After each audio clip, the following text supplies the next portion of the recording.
Hello everyone, welcome back to TechnoCharts YouTube channel. In today's video, we are going to discuss if algo trading is still working or not. तो अगर आपको लगता है कि algo trading बंद हो चुकी है, यहाँ पर टाइम बेस्ड स्ट्रैडल जो होते हैं, स्टॉक मॉक बेस्ड स्ट्रैटेजीज जो है, वो अगर लॉस मेकिंग स्ट्रैटेजीज हो चुकी है एक्सपायरी चेंज के बाद में, तो वीडियो उनके लिए। नाउ इस वीडियो में मैं कुछ मेरे 2 साल का algo ट्रेडिंग स्पेसिफिकली का एक्सपीरियंस बताऊंगा, जहां पर मैं ये टिप्स शेयर करूंगा जहां जैसे आप 3 to 4% per month in option selling कमा सकते हो with a drawdown of approximately 2 to 3% year. Now इस एक्सपायरी चेंज के बाद में मैं ये सजेस्ट करूंगा कि trade only expiry based systems for safety, and for safety do the following allocation. Now why am I telling कि बस एक्सपायरी बेस्ड सिस्टम क्यों ट्रेड करना है, क्योंकि as an option seller your edge is highest on the day of expiry, where the chances of basically where the premiums go to zero here, right? So that is the number one thing why I suggest you to trade only on expiry. Now हमें ये पता है कि अभी हमें basically दिन में 5 expiry आ चुकी है, एक हफ्ते में 5 एक्सपायरी आ चुकी है।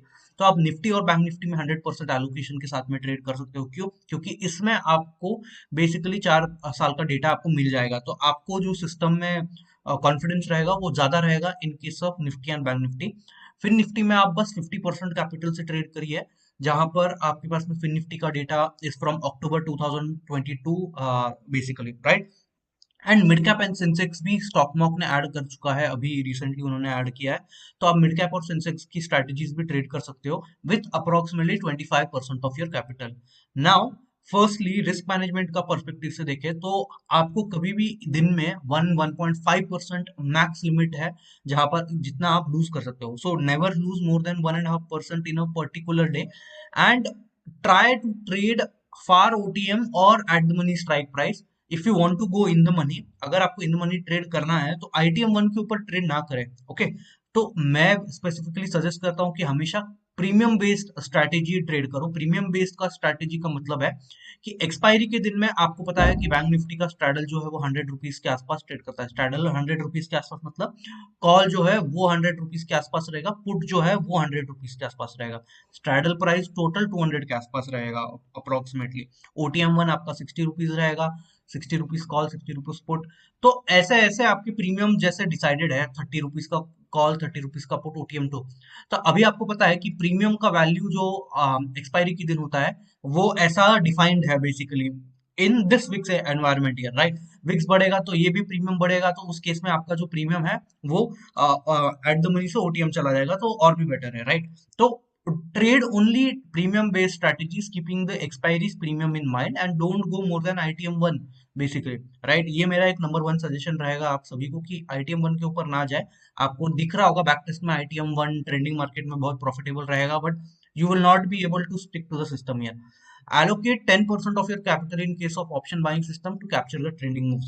Now why telling you to allocate let's say 10% of your capital in option buy, because जब आप एक्सपायरी ट्रेड कर रहे हो ओनली स्पेसिफिक इंडेक्सेस के, हो सकता है कि दूसरे इंडेक्स में ट्रेंडिंग मार्केट आ जाए। निफ्टी और bank Nifty being the highest traded index, हो सकता है कि निफ्टी और बैंक निफ्टी में काफी अच्छी इन case of let's say Friday की एक्सपायरी है, फ्राइडे को सेंसेक्स ट्रेड कर रहे हो और सेंसेक्स में बेसिकली आपका प्रॉफिट हो रहा है और लॉस हो रहा है, whatever it does not matter, और बैंक निफ्टी में ट्रेडिंग मूव होता है, तो एटलीस्ट आपके पास में एक बाइंग सिस्टम रहेगा जो इस मूव को कैप्चर करेगा इन case of bank Nifty and Nifty. Now आपको बाइंग जो है वो फिन निफ्टी और मिड कैप और सेंसेक्स में क्यों नहीं ट्रेड करना है, क्योंकि buying does not have any as. तो आप जो कोई भी सिस्टम को ट्रेड कर रहे हो basically on expiry, that itself will have an edge. So अगर इसका डेटा भले ही कम हो तो आपको फिर भी रिलायबिलिटी जो है उस डेटा की थोड़ी ज्यादा रहेगी कंपेयर टू बाइंग। बाइंग में आपको कम से कम 2 से 3 साल का डेटा देखना चाहिए, अगर उसने सब मार्केट रेजिम में परफॉर्म किया है तभी उस बाइंग स्ट्रेटेजी को ट्रेड करना चाहिए, राइट? ये हो गया। तो don't allocate 10% of your capital, तो आपका अप्रोक्सीमेटली ड्रॉडाउन जो आएगा वो आएगा 4 to 5% in case of option buying on the entire capital year. But अगर आप बाइंग और सेलिंग को क्लब कर कर रन करते हो तो आपका ड्रॉडाउन जो है वो 3 to 4% पे आ जाएगा, because try and trade that, try and see that वो अनकोरिलेटेड स्ट्रेटेजीज रहना चाहिए। Now don't stop the system in drawdown till 2x is hit और not do strategy hopping here.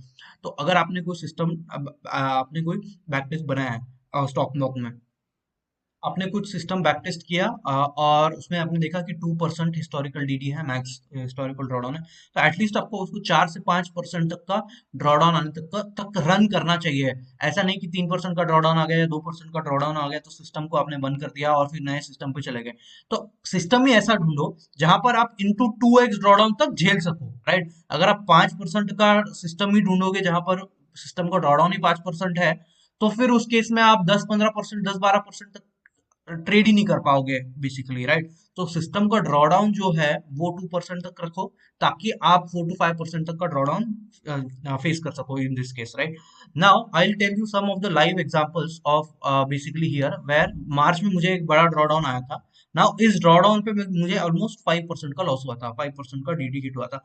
अगर मैं इस पॉइंट पे अगर मैं स्ट्रेटेजीज पूरी चेंज कर देता, तो शायद मैं कभी ये आगे का जो पीरियड है, ये रिकवरी वाला पीरियड में कभी देख ही नहीं पाता, राइट। तो इस पीरियड में कभी भी स्ट्रेटेजीज को चेंज करना is not a good idea, और try and stick to the strategy. अब इस पीरियड में मुझे स्ट्रेटेजी में क्यों ड्रॉडाउन आया था मैं ये बताता हूँ, क्योंकि मैं एक्सपायरी के टाइम पे 2 times ट्रेड कर रहा था, तो I was taking an leverage and I was trading 2x the quantity that I use to normally take care. तो एक्सपायरी के टाइम पे मैं 2x ट्रेड करता था, बट अभी ऑलरेडी हमारे पास में 5 एक्सपायरी आ चुकी है, पांचों एक्सपायरी में आप ट्रेड कर सकते हो, तो आपको 5 एक्सपायरी में ट्रेड करने 2x क्वांटिटी में ट्रेड करने की जरूरत ही नहीं है, टू बी ऑनेस्ट, राइट। तो सेंसेक्स हो गया और आपके पास में बेसिकली मिड कैप हो गया, तो आप ये भी, इसमें भी आप 25% 50% तक का कैपिटल डाल सकते हो, कोई प्रॉब्लम नहीं है टू बी ऑनेस्ट। अगर आपकी सिस्टम लॉजिकल है, अगर आप बैंक निफ्टी की स्ट्रैटेजीज और निफ्टी की स्ट्रैटेजीज को थोड़ा लॉजिकली ट्वीक करके सेंसेक्स और मिड कैप में ऐड करने की कोशिश करोगे बेस्ड ऑन देयर प्रीमियम्स, तो आपको दिखेगा कि वो सेम लॉजिक जो है वो इंडेक्स में काम कर रहा है, राइट। सेंसेक्स में तो काम कर रहा है, मिड कैप का जो वोलेटिलिटी है वो कंपेरेटिवली लो रहता है बैंक निफ्टी से।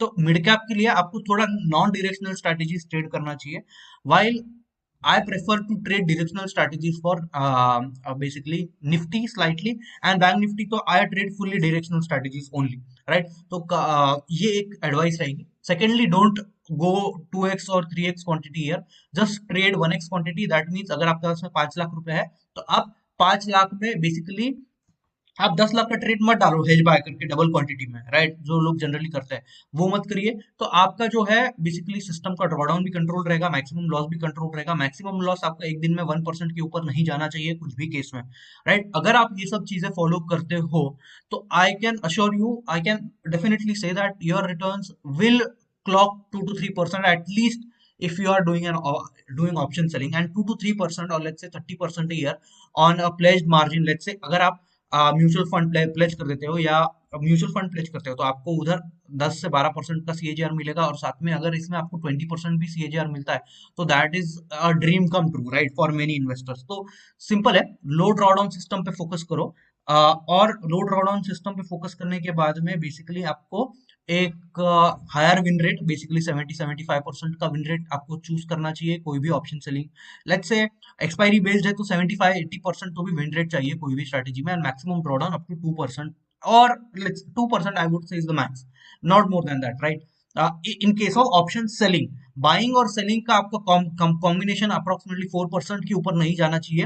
बाइंग एंड सेलिंग जो है आप 1:10 के रेशियो में कर सकते हो, जहां पर आप 10 लॉट सेल कर रहे हो, या फिर इन सिंपल लैंग्वेज, अगर आपका 50 लाख कैपिटल है, टोटल कैपिटल 50 लाख है, तो आप 5 लाख बाइंग करो और 45 लाख आप सेलिंग कर सकते हो, राइट। ये हो गया थोड़ा सा अग्रेसिव के साइड में। या फिर आपको अगर 5% डालना है, तो इधर 2.5 लाख बाइंग में डाल दीजिए और बाकी का 47.5 लाख आप सेलिंग में डाल दीजिए। तो this was my genuine advice to all of the traders, fellow traders who are trading out there, and stock mock strategies are still working. Verified PNL link Sensibull की मैं डाल दूंगा डिस्क्रिप्शन में।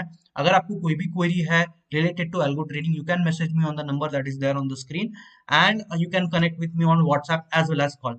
Thank you. Do share this video. If you think that time-based strategies are not working, I am going to share my verified PNL link of the last 2.5 months, where after market regime change, even after market regime change, I am able to clock 3 to 4% per month here, basically. Right? Thank you. Have a great day.